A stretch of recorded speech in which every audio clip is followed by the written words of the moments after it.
నమస్కారం అండి. నేను doctor Sridevi Gutta, consultant gynaecologist at Pratima hospitals, Kachiguda అండి.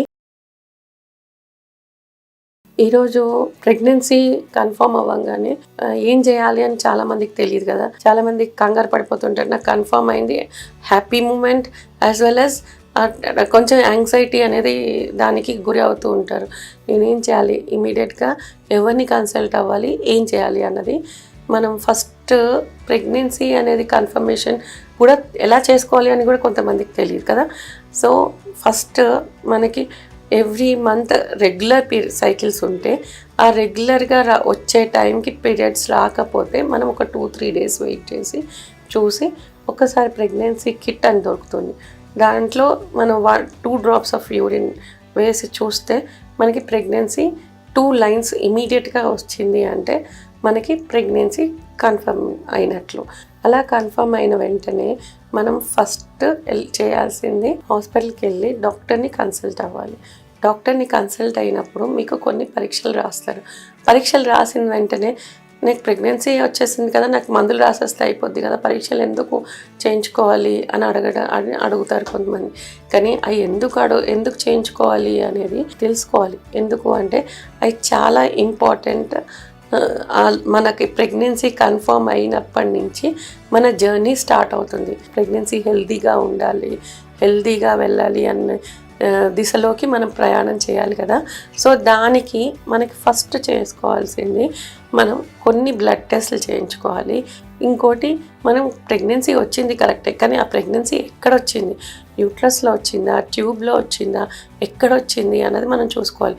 ఒకవేళ ట్యూబ్లో వచ్చింది అంటే అది ఎక్టోపిక్ ప్రెగ్నెన్సీ. ట్యూబ్లో కానీ మిగతా పొట్టలో ఎక్కడన్నా ప్రెగ్నెన్సీ వచ్చింది అంటే అది ఎక్టోపిక్ ప్రెగ్నెన్సీ అవుతుంది.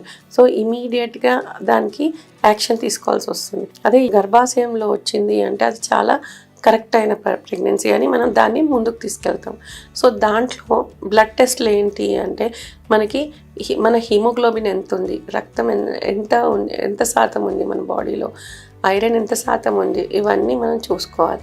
అండ్ మనకి ఏమన్నా షుగర్ లెవెల్స్ కరెక్ట్గా ఉంటున్నాయా లేవా, ఫస్ట్ బేసిక్ టెస్ట్లు అనమాట ఇవి. అలాగే మన బ్లడ్ గ్రూప్ ఏంటి, ఒకవేళ ముందు తెలిస్తే దాని రిపోర్ట్ మన చేతిలో ఎప్పుడు ఉండాలి. ఏదైనా ఎమర్జెన్సీకి మనకి ఎవరైనా అడిగితే ఇమీడియట్గా మనకి చూపించడానికి మన బ్లడ్ గ్రూప్ ఏంటి. అలాగే థైరాయిడ్ టెస్ట్. థైరాయిడ్ వల్ల కాంప్లికేషన్స్, ప్రెగ్నెన్సీ కాంప్లికేషన్స్, అబార్షన్స్ అయ్యే ఛాన్సెస్ ఉంటాయి. సో మనం థైరాయిడ్ లెవెల్స్ చెక్ చేసుకుని 2 to 3 మధ్యలో ఉందా లేదా అన్నది, TSH లెవెల్స్ మనం ఒకసారి చెక్ చేసుకుని చూసుకోవాలి.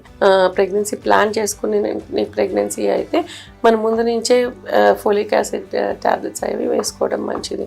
సో ఈ న్యూట్రియంట్స్ తీసుకుంటూ, న్యూట్రిషనల్ సప్లిమెంట్స్ తీసుకుంటూ, మనం కరెక్ట్గా ప్రోటీన్ డైట్ తీసుకుంటూ ఫస్ట్ 3 monthsలో మనకి వామిటింగ్స్, నాసియా ఇవన్నీ కొంతమంది హైపరెమిసిస్ చెప్తూ ఉంటారు.